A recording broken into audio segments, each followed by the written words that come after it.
Ahí estás, en la reunión familiar, donde anuncias con orgullo que tienes trabajo de programador de videojuegos. En eso, uno de tus sobrinos, que resulta ser el único gamer presente, te hace la temida pregunta: ¿qué juegos hiciste? ¡No! El tema de hoy: ¿quién es el autor de un videojuego? Esto es Modo Protegido, el podcast del autoproclamado programador de videojuegos. Mi nombre es Mario, como el Mario Bros, y el Twitter es @modoprotegido, todo pegado y con ceros en lugar de O's. De cuando en cuando resurge la discusión sobre quién es el autor de un videojuego. En este caso, la polémica surgió porque Ken Levine, creo que así se pronuncia, la mente que se decía estaba detrás del BioShock, resultó que un día dijo: ya me harté de los pobres diablos con los que trabajo, voy a hacer mi propia empresa de videojuegos. Pasaron 8 años y no hizo nada, y la gente empezó a cuestionar el porqué de esto. Bueno, el asunto de Ken Levine, o Ken Levine, no tengo idea cómo se pronuncia, también entra bastante en el factor Coster, pero ese será tema para otro episodio.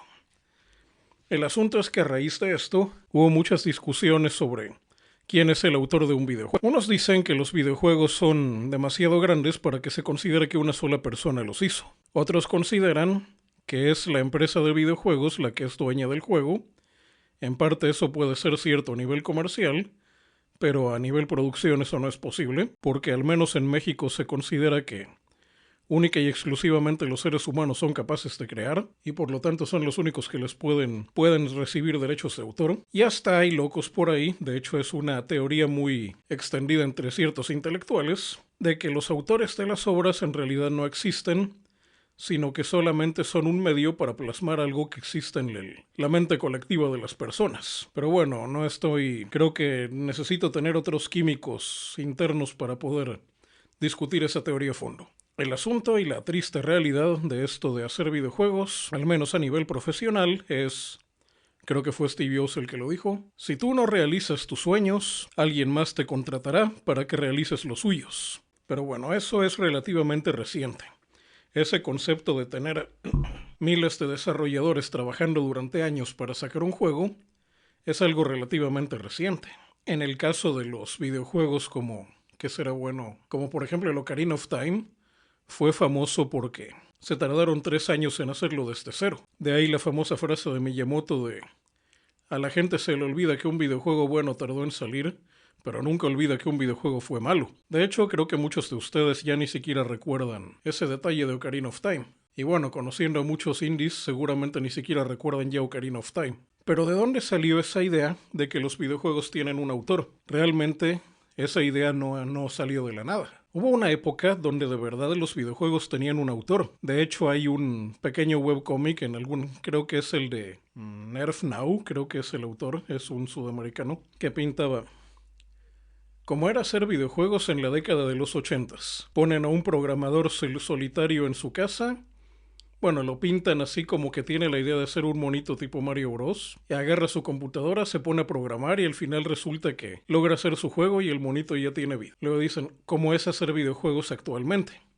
Y ponen a un programador actual con la idea de un juego, en ese caso parecido a un Zelda. Va el programador a su computadora, que es una máquina muy muy avanzada. Bueno, avanzada en el término, eso que ahora consideran una PC Master Race, con colores por todas partes y monitores que no alcanzan a ver todos a la vez. Se ve que se pone a programar y al final, en lugar de sacar a diferencia del programador de los 80s que ya salía el Mario Bros ahí corriendo, en lugar de sacar el héroe que tenía pensado, lo que saca es un engranito. Va a otra sección del negocio y resulta que hay un montón de programadores igual que él poniendo sus propios engranitos a algo que parece un robot. Y sí, realmente en esta época hacer juegos de manera profesional ya no es hacer un juego tú como autor, sino simplemente hacer una pequeña parte para que algo mucho más grande funcione. Definitivamente algo que no era lo que muchos pensaban al empezar. Bueno, el asunto es que en sus orígenes, hace mucho, para términos de computadora, una eternidad. Hablo de la década de los 70s y principios de los 80s, 90s ya, algunos muy muy aventados. Realmente los videojuegos sí tenían un autor. Había videojuegos que podían ser hechos por una sola persona, de la nada, con su computadora, y esos juegos podían llegar a ser muy famosos. Algunos ejemplos que me vienen a la mente porque no los escribí antes de grabar esto. Es uno, Richard Garriott, quien fue de los primeros en llevar el concepto de juego de rol de papel a una computadora. El que hizo el Bomberman, que no recuerdo bien cómo se llamaba, pero sí sé que lo hizo en alrededor de una semana. Bueno, al menos tuvo el ejecutable corriendo en una semana. Y, por ejemplo, el maestro de matemáticas que hizo el Tetris, que también lo hizo con los pocos recursos computacionales que había en la antigua Unión Soviética. En los inicios de Atari, el asunto todavía seguía igual. Los juegos eran lo suficientemente pequeños para que un solo programador los pudiera hacer. Pero en esas épocas había algo bastante... Bueno, a mi parecer no me parecía correcto, pero era algo que las empresas tenían que hacer para sobrevivir. Por tanto, hay quien lo justifica. No fue sino hasta mediados o finales de los 90s que los gamers pudieron enterarse de quién hacía los videojuegos. Porque de inicio, bueno, esto empezó con Atari, no sé si existiría desde antes, por políticas de la empresa no se permitía que los programadores dijeran yo hice este juego. Ni siquiera podía poner los créditos en los videojuegos y todo el crédito se lo llevaba a la empresa que lo había hecho. Nintendo también lo hizo durante mucho tiempo. ¿Y por qué hacían esto? Por algo muy sencillo, para que no llegara otra empresa con una bolsa de dinero más grande y les dijera, yo te contrato para que hagas videojuegos para mí. En ese tiempo no cualquiera hacía juegos. Y mucho menos juegos completos como se hacían en ese entonces. Recientemente, cuando investigaba la historia de un videojuego, bueno, del que hablaré más adelante, que es... dejémoslo en que era una mosca de tiempos del Atari. En cierto momento aparece un huevo de Pascua le llaman ahora, las iniciales HSW, que era, bueno, creo que no me acuerdo del nombre, pero era alguien de Europa Oriental, apellidado Warsaw, o Warsaw, algo así como Varsovia, no recuerdo bien, que él tuvo que ocultar esos datos para que supieran que lo había programado. Y sorpresa, dicen que todavía está activo en las redes sociales. Un día tengo que hablar de programadores que conocí cuando empecé supe de su existencia porque no conocí en persona. Supe de su existencia cuando empezaba a programar y ahora, ¿qué es lo que están haciendo? Bueno, estábamos con que en ese tiempo los programadores tenían que ocultar sus identidades. En la época dorada, no sería el término dorado precisamente, pero sí fue cuando Nintendo creció mucho a principios de los 90s. En ese tiempo ya los videojuegos ya no eran hechos por una sola persona. Como mínimo hacían falta por lo menos un programador, un artista y alguien que supiera moverle al negocio. Bueno, realmente la parte de los negocios es despreciable despreciable en el sentido de que si tienes una empresa que funciona, ya se entiende que tienes personal que haga esas cosas. Bueno, ya en ese tiempo, la gente seguía con la idea de quién hizo al Mario Bros. Y así fue como empezaron a hacerse famosos algunos programadores. Bueno, no todos programadores, algunos diseñadores, otros artistas, otros. Lo interesante del caso de Nintendo fue que del Mario Bros. Específicamente, es que no solo quedó claro de que un videojuego no era hecho por una sola persona, sino que de esas personas había unas que figuraban bastante en su área. Shigeru Miyamoto como diseñador de videojuegos y creador de personajes. De hecho, es algo de lo que se habla poco en el mundo de los videojuegos. Shigeru Miyamoto, el creador del Mario Bros., había considerado volverse mangaka antes de entrar a Nintendo. Y de hecho hay por ahí algunos dibujos de él. Probablemente Miyamoto se hubiera hecho famoso como dibujante de mangas si no hubiera entrado a Nintendo, aunque no queda claro cómo serían los videojuegos actualmente por la gran influencia que el Mario Bros. Tuvo en todo el negocio. Otro personaje que se hizo muy famoso en ese tiempo fue Koji Kondo, que es el compositor de los temas musicales del Mario Bros. Y que a la fecha sigue haciendo música para juegos actuales. Y no lo anoté, pero también hubo un par de programadores que se hicieron muy famosos en ese tiempo. Bueno, ya saben que los nombres extranjeros tardo en aprendérmelos, pero seguramente no batallarán para encontrarlos. Y sí, lamentablemente, conforme fue creciendo esto de los videojuegos, cada vez se fue necesitando más y más gente para hacerlos. La peor parte fue que conforme iba pasando el tiempo y más gente iba entrando para hacer un videojuego, ¿cuál sería el término? No sería responsabilidad.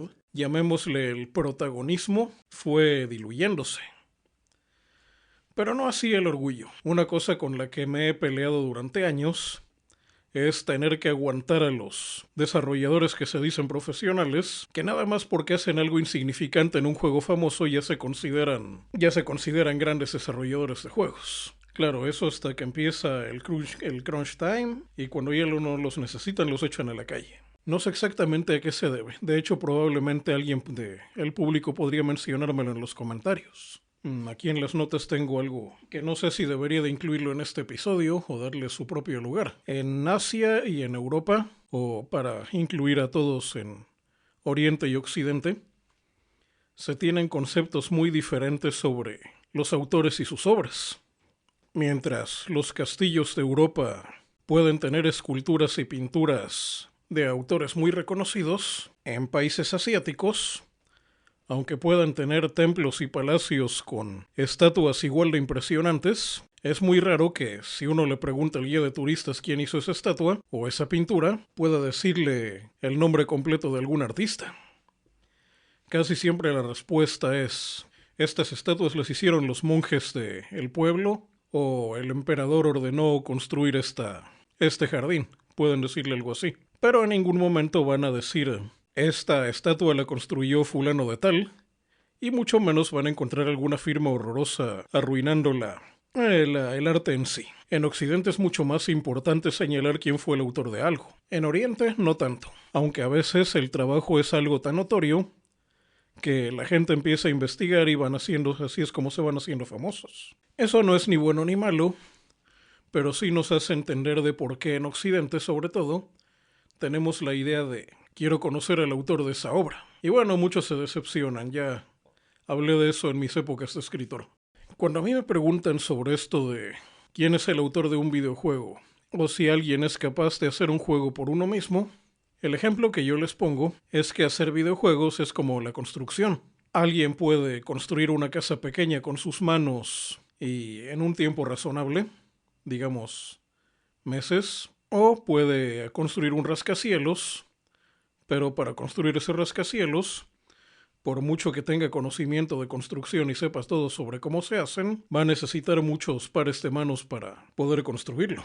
Los videojuegos son igual que los rascacielos. Se necesita mucha gente trabajando en ellos para poder hacerlos. Bueno, los videojuegos de más alto presupuesto, claro que sí. Aunque los pequeños juegos indies, que son hechos por grupos pequeños, son bastante más fáciles. Bueno, fáciles en cuanto a nivel material, pero también pueden tomar meses o años dependiendo de las capacidades del autor, o más bien del programador. Leí en algún libro alguna vez que algo que tienen los programadores es que cuando necesitan algo, van y lo construyen. El ejemplo que ponían: es como si los constructores de pronto dijeran: necesitamos una escalera para subir estos materiales, y en lugar de mandar pedir una, ellos mismos la construyeran. ¿Qué puedo decir? Para mí, que soy de un país subdesarrollado, si dejó de serlo volverá a serlo muy pronto, me tocó ver varias veces que en la construcción hacían eso mismo. Inclusive, dato inútil, las sierras circulares que se utilizan para carpintería tienen un disco que hace cortes muy rápidos pero muy toscos. Cuando averigüé por qué existía ese disco, me dijeron que no era para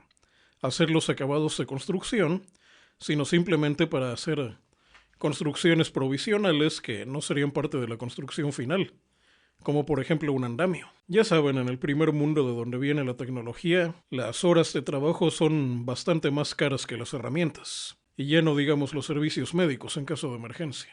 Pero aún así, con todo y que para construir un rascacielos se requiere de mucha gente, mucha de la cual no vive para verlo terminado, y por no llega a verlo terminado no me refiero a que tarden décadas en hacerse como las pirámides, aún así hay ciertos edificios que uno dice: esto lo hizo fulanito. Por ejemplo, la Torre Eiffel. Obviamente nadie se va a creer que el señor Eiffel se trepó a la torre y él mismo puso los 2 millones de tornillos con los que está unida. Tornillos, remaches, esas cosas que se utilizan para pegar piezas de metal. Todo mundo sabe, o por mínima lógica sabe, de que hubo otros ayudándole. Y aún así se llama la Torre Eiffel, no la torre de los trabajadores de Eiffel.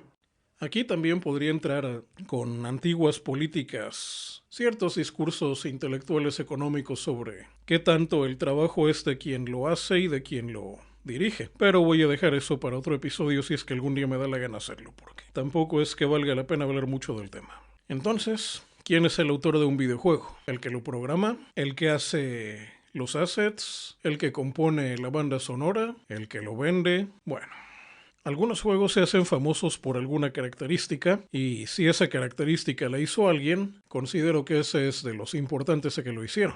Una obra puede tener más de un autor, aunque prefiero pensar de que es una obra compuesta de varias obras más pequeñas y cada una de esas obras tiene un autor, al menos en cuanto al concepto de derechos de autor de obras artísticas. Pero esos son temas legales. Ahorita estamos hablando de el concepto de autor por el concepto popular de lo que es un autor, de quién lo hizo. En lo personal, yo tengo una prueba para decidir si un trabajador de una empresa de videojuegos es un autor, o por lo menos es lo suficientemente importante para ponerlo en los créditos en un lugar visible.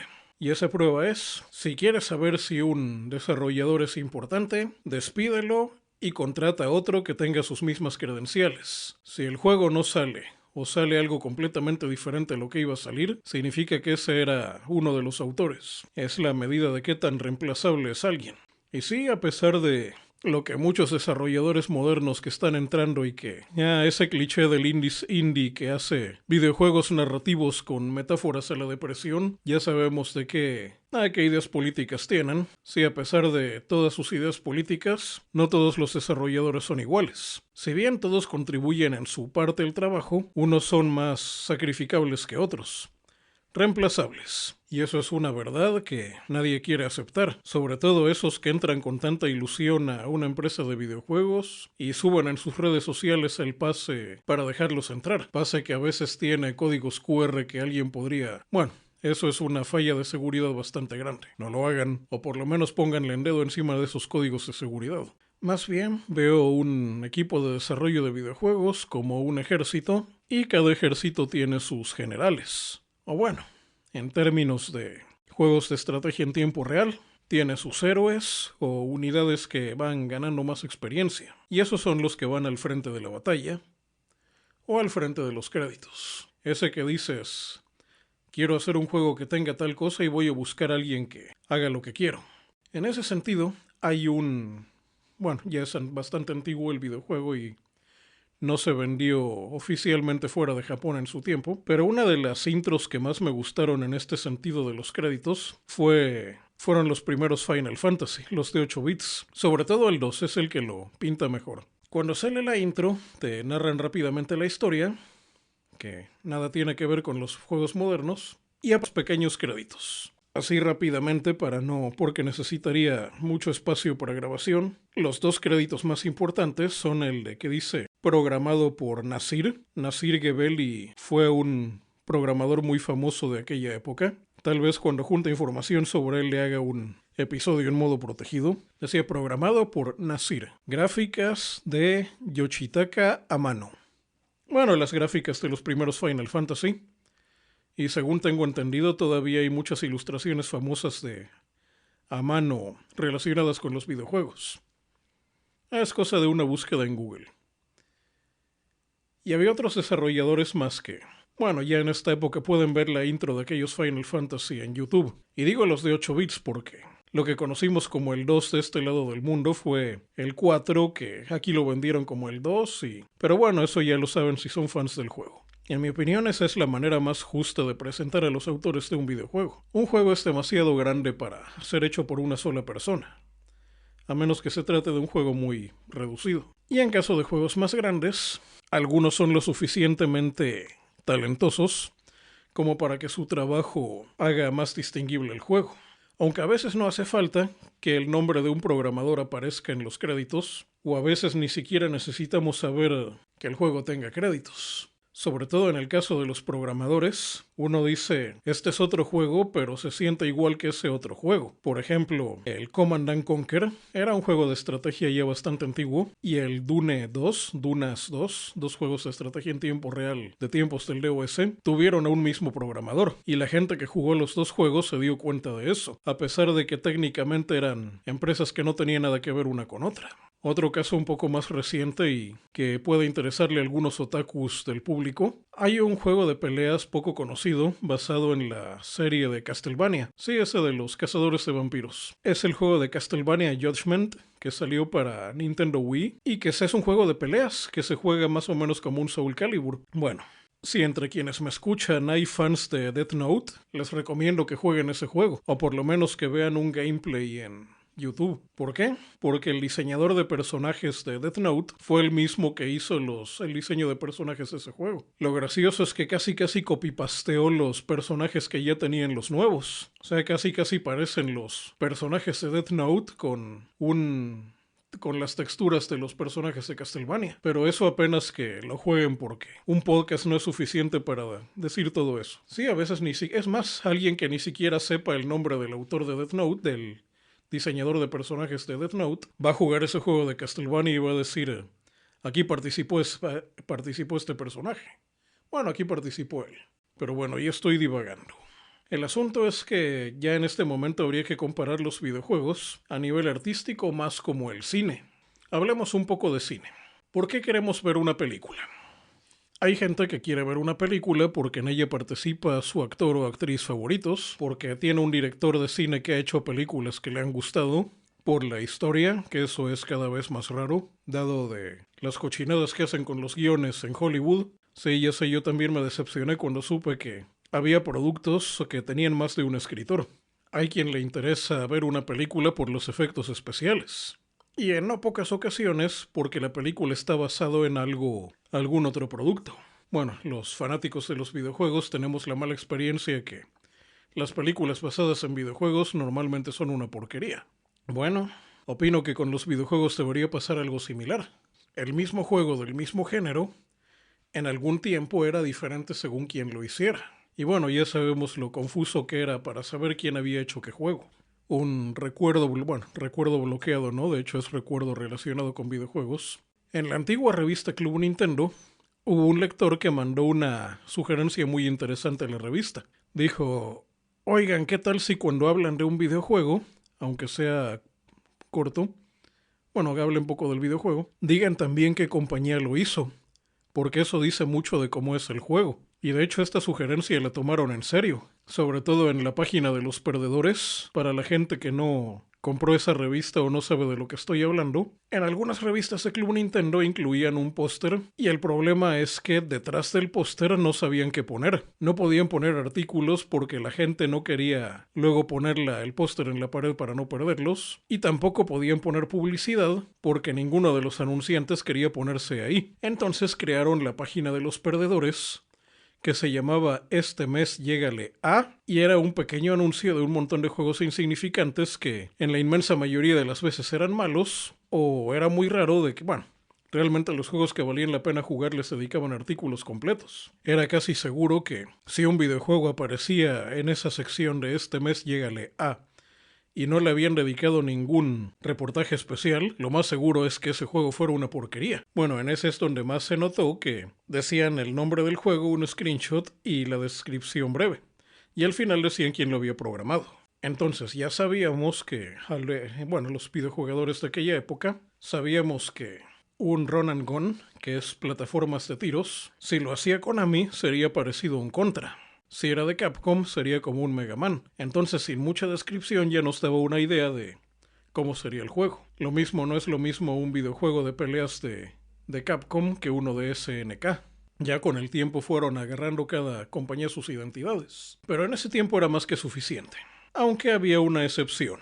Y es que, volviendo al asunto de quién hizo un videojuego, otra jugarreta siniestra que ha existido desde tiempos del Atari es que hay empresas de videojuegos que ellos no hacen los videojuegos, sino que le pagan a otro desarrollador para hacerlos, y ellos simplemente ponen su nombre sobre el producto terminado. Una de las empresas más infames que hacía esto, e infames lo llamo porque la gente llegó a pensar que ellos eran desarrolladores de los peores, era LJN. Si ponen una lista de videojuegos de LJN, es lo más probable que encuentren la mayor parte de videojuegos malos hechos en las épocas de 8 y 16 bits. Y de hecho el Angry Video Game Nerd hablaba bastante de ellos. Pero realmente LJN no programaba los juegos.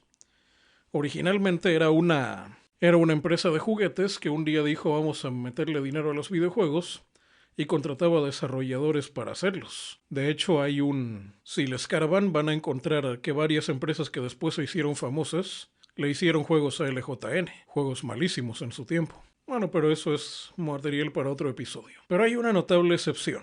Una excepción de un juego que en mi opinión fue uno de los mejores videojuegos de la época de 16 bits, que tiene el sello de LJN, y era Maximum Carnage. Si además de que les gustan los videojuegos, les interesa el tema del cómic, ese videojuego les va a parecer buenísimo. Tengo que hablar de él en un tiempo.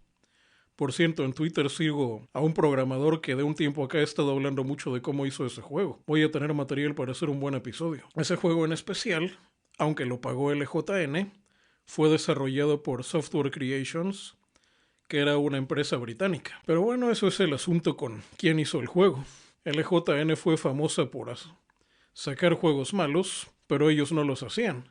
Simplemente no sabían a quién elegir para hacerlos. Otra empresa que tuvo sus buenos y malos fue Acclaim. Acclaim también hacía lo mismo que LJN, contrataba equipos de desarrollo para hacer los juegos y a veces salían cosas muy buenas y a veces cosas muy malas. Llegó la época en la que desarrollar videojuegos era demasiado costoso para los fracasos que tenían continuamente. Sí, época del 64. El asunto es que no siempre el nombre que viene en la caja es el que lo desarrolló. Si a eso le agregamos lo que de un tiempo, no es de un tiempo acá, ya es bastante viejo, nada más que de unos 20 años para acá lo hicieron todavía peor. Los japoneses tienen una extraña costumbre de que compañías que pueden competir entre sí de pronto colaboran en un producto y se reparten las ganancias. Así que a veces ni siquiera tienes la seguridad de quién lo hizo y que inclusive para los que se tomaron en serio la guerra de consolas pueden descubrir que su juego favorito fue hecho por alguien que participó gente de la empresa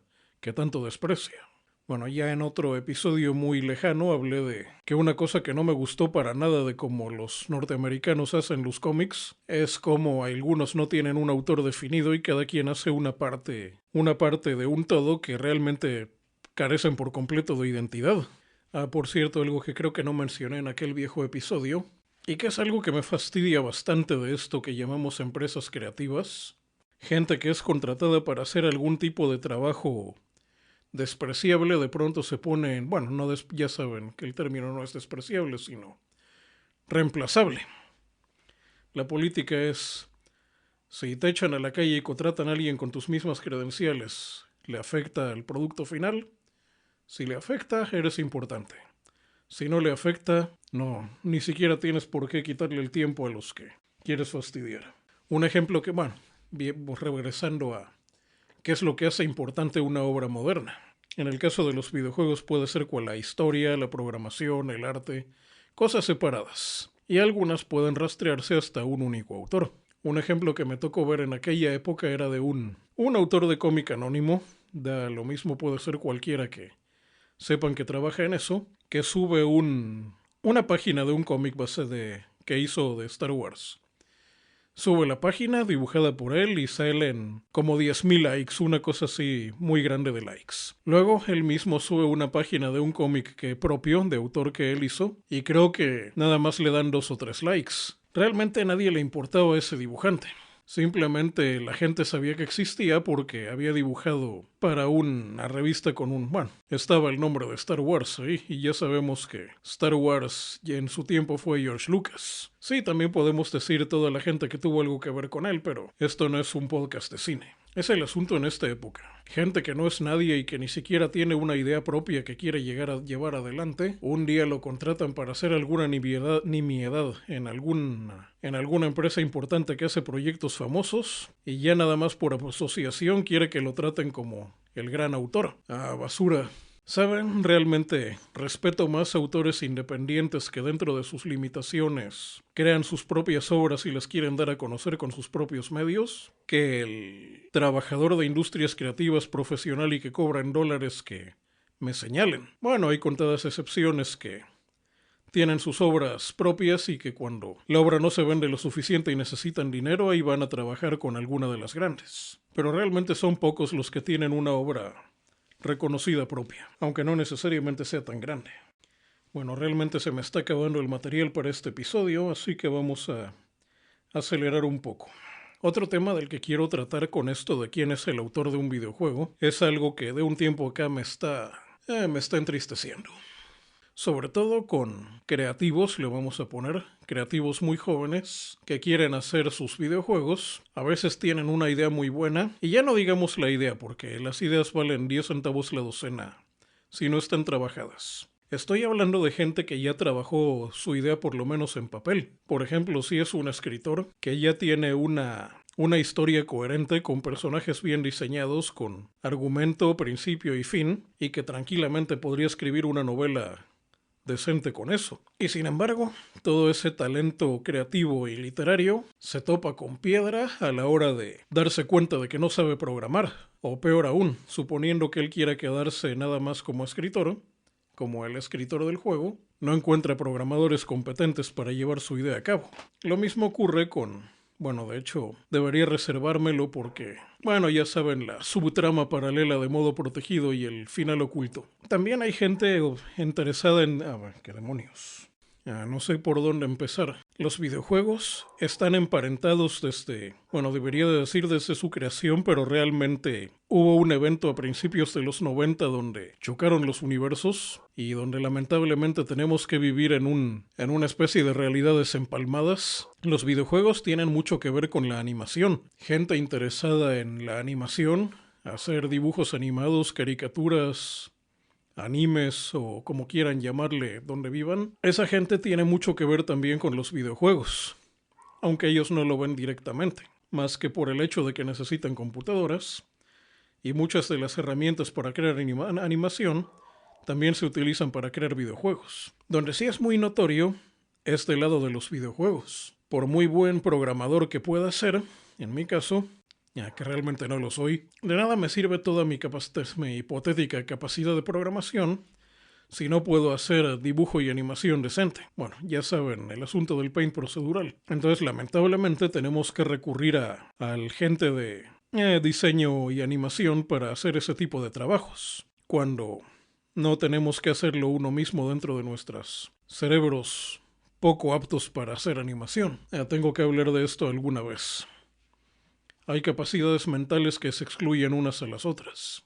Entonces, probablemente, si ustedes son programadores ya de muchos años, vieron o tal vez vivieron la situación de voy a hacer videojuegos. Encuentran un libro de programación que hable de algún lenguaje de moda o bueno, en esta época sería algún engine, lo leen, compilan los ejemplos y dicen ya puedo hacer juegos, y todavía no acaban de... Bueno, todavía están en esa fase donde se preocupan porque el programa no compila, y no de que compile y no funcione, que eso es más adelante. Ya empiezan a buscar a un artista que les haga los sprites o modelos 3D. De un tiempo acá también estoy viendo gente que tiene, bueno, de hecho, que ya tiene dibujos de personajes muy bien elaborados y podría hacer, bueno, por sus propias manos animaciones básicas, porque la animación en serio es un juego de números. Necesitas mucha gente trabajando. Bueno, si quieres que te salga bien, necesitas mucha gente trabajando. Y a veces ellos son los que dicen, necesito un programador que me ayude a llevar mi videojuego a la realidad. Y también tenemos el ejemplo que ya mencioné de gente que es buena escribiendo y que busca quien le programe el juego. Aunque en mi experiencia he visto que es más común que escritores creen algo digno de ser una novela o un guión de cine y sean los que busquen a un programador, mientras que la gente que dibuja y le interesa la animación tratan de irse más por el lado de crear sus propias películas animadas, y los videojuegos los ven como algo, en el mejor de los casos, secundario. Pero al final, independientemente de si empiezas como programador, como artista o como alguien que escribe la historia de un juego, y aunque encuentres con quién trabajar, al final siempre tienen que buscar a un publisher. Bueno, el término en inglés sería, no puedo decir eso en YouTube. Bueno, alguien que diga, yo me quedo con tu juego y con la mayor parte de las ganancias, y me tienes que agradecer porque el mundo se enteró que existes gracias a mí. Bueno, ese es otro tema. Bueno, ya para terminar, un último... Bueno, esto es en nuestro siguiente episodio, aunque no sé si lo saque en ese orden. Hay un concepto en internet, bueno, yo no conocía la abreviatura, pero es algo que existe, llamado OC, letra O, letra C, que viene de original content o contenido original. Mucho del material que la gente, sobre todo los dibujantes, hacen son cosas que ya estaban hechas. Dibujan algún personaje que les gusta, una canción que ya se hizo, o en el caso de los que hacen videojuegos, y eso es algo que ataco bastante, gente que toma un videojuego famoso y trata de hacer una versión de necesidades. Los fangames. En un mundo de internet donde toda la gente se copian unos a otros, tener un contenido original es algo sin duda valioso. De hecho, hubo un hashtag en Twitter que así se llamaba, Original Content, donde todos los artistas de internet daban a conocer algún personaje creado por ellos mismos. Bueno, personaje, historia, producto, cada artista es diferente. Bueno, hay algo interesante en modo protegido. Bueno, modo protegido es relativamente reciente, es como empezó en el 2018 y ha tenido más bien poca actividad, pero en lo personal he estado en internet publicando cosas desde el 2008, desde aquella página donde hablaba sobre cómo programar en ensamblador. Y en todo ese tiempo, bueno, modo protegido podría considerarse uno, pero realmente no he hecho público ningún original content o C propio. Sí, a pesar de que tuve mis épocas de escritor, nunca he hecho público una historia o personajes propios que pueda mostrar en internet al público. Primero porque mis antiguos OC, que sí los tuve, sobre todo tengo dos muy importantes para mí. En su tiempo yo no tenía la capacidad de programar algo decente para ellos, para hacerles un juego. Bueno, ahorita no la tengo, pero sí que podría ser algo jugable, aunque no creo que le guste mucho a la gente. He tratado de mantener toda la cuestión artística y creativa lo más retirada posible de mi actividad en internet. Bueno, mi actividad en internet relacionada con los videojuegos. ¿Por qué? Pues porque Modo Protegido es el podcast del autoproclamado programador de videojuegos. No es el podcast del autoproclamado diseñador de videojuegos, ni del autoproclamado artista de videojuegos. Además de que no quiero, ¿cuál sería el término? Bueno, realmente este es otro asunto más relacionado con los contenidos originales. Todo mundo tiene miedo de que le roben una idea. Aunque eso es básicamente imposible porque una idea que no se ha trabajado lo suficiente es demasiado volátil para poder ser robada. Y si es lo suficientemente definida para poder entenderse a detalle, ya hay suficientes antecedentes en internet de quien la hizo, y si alguien intenta copiarla, es fácil llevarlo a juicio. Bueno, fácil pero no barato. Ese es otro asunto. Así que realmente el robo de ideas, eso es algo que no puede pasar, pero sí me parecería un poco deshonroso tener una idea muy buena que no pudiera llevar un producto terminado. No quiero ser una de estadística más, bueno, nadie lleva el conteo, pero cuando uno revisa las comunidades de creativos en internet se da cuenta, hay un montón de proyectos muertos, de gente que tuvo ideas geniales para videojuegos y que al final no pudo llevarlas a cabo porque, bueno, normalmente es por culpa de los programadores. Y no estoy hablando de niños que escriben sus historias y garabatean dibujos en sus libretas cuando no están poniendo atención a la clase. Estoy hablando inclusive de empresas ya legales que tratan de entrar al mundo de los videojuegos para sacar más dinero y que tienen muchos proyectos cancelados. En Twitter hay una cuenta que se llama Los Juegos que no fueron, no tengo aquí anotado cuál es la arroba, pero si lo buscan así lo encuentran, donde hablan de videojuegos que por una razón u otra no llegaron a venderse. Algunos son ya prototipos jugables, otros no son más que ideas que no llegaron a nada. Por cierto, esto requiere un episodio aparte. Ya hace un rato dije que lamentablemente el videojuego y la animación están unidos en cierto punto. Bueno, están unidos en cierto punto. Es como en esos videojuegos donde personajes muy diferentes tienen que trabajar uno junto con el otro para poder pasar un obstáculo. Y gente que preferiría no tener que ver uno con otro, tienen que trabajar juntos. En la misma revista Club Nintendo que ya había mencionado, hubo un reportaje sobre cómo se hacían los videojuegos. Y realmente la única diferencia eran varias páginas, pero todo era, hagan de cuenta de que eran los mismos pasos para hacer una caricatura, una animación, todos. Desde el montón de gente que se sienta a discutir qué es lo que van a hacer y qué cambios le hacen para que se venda, pasando por esa cosa que le llaman la Biblia, eso de un pelado que tienen revisando los dibujos de 100 dibujantes y arreglarlos para que parezcan que los hizo uno solo, y todo eso ya hay mucha información en internet. Pero la única diferencia entre eso y los videojuegos es el paso final, que dicen y al final le dan el resultado de todo eso a un programador para que lo codifique y lo meta en el cartucho. A mí como programador ese reportaje me pareció un insulto. Es por eso que en modo protegido trato de profundizar en ese último párrafo donde dicen y al final le dan todo el programador para que se las arregle él. Eso es lo que trato de hablar aquí. Pero bueno, hay un detalle que lamentablemente voy a tener que revisar esos protocolos. Bueno, forma de actuar. En el tercer tentáculo de la campaña del pulpo necesito un OC, un contenido original. Como saben, el tercer tentáculo de la campaña del pulpo es que el Paint procedural, programa que a la fecha de procedural tiene, de procedural tiene nada y de Paint apenas puede hacer algunas líneas y mal leer algunos archivos, y ni siquiera archivos de video en tiempo real. Bueno, el tercer tentáculo es que el Paint procedural pase una prueba de Turing, y una prueba de Turing es cuando un observador no sabe si lo que está viendo es un humano o una computadora. Entonces, en una página, ya revisando todas las posibles opciones, la más viable es Faneo, F-A-N-E-O, aunque tengo que leer bien la letra pequeña porque no sé si me acepten algunas cosas. Ahí es donde se va a hacer la prueba de... Y pues ya hay un no sé definido, un contenido original, una pequeña historia para hacer un webcómic insignificante y corto, pero la idea es que la gente lo vea y crea que sea... No tiene ni siquiera por qué volverse famoso. Simplemente la gente lo tiene que ver y diga, esto es un webcómic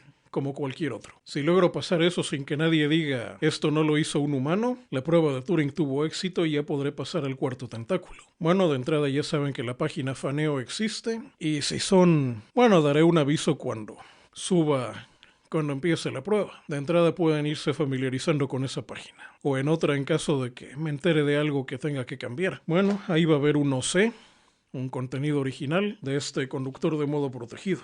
Daría más detalles, pero pues eso sería hacer spoilers.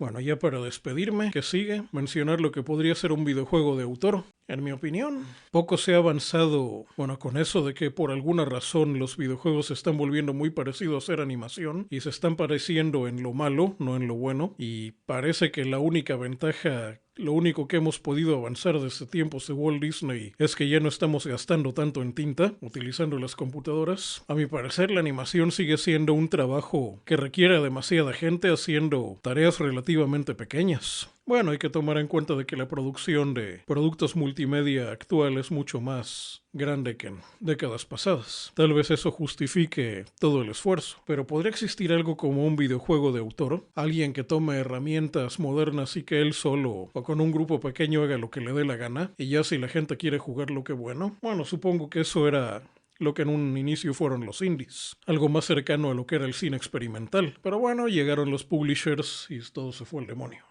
¿Qué más puedo decir? Es virtualmente imposible que alguien en solitario haga un juego como todavía a principios de los 90 podría hacer, pero virtualmente imposible no es imposible de manera absoluta. Podría hacerse. Lo más seguro es que te necesites un grupo pequeño para hacerlo, pero independientemente si estás trabajando en un grupo pequeño o un grupo grande, lo importante es que te vuelvas irreemplazable. Bueno, en todo grupo creativo siempre hay un nombre que figura. Tenemos a Walt Disney, tenemos a Miyamoto, Stan Lee, Akira Toriyama, Steven Spielberg, John Carmack. Da igual qué medio estemos hablando, siempre hay alguien que se hace famoso, aunque ya sabemos que él solo no hizo las cosas. Lo único que me queda decir por ahora es que trates de poner tu nombre en esa lista, aunque para ello tengas que crear un producto nuevo.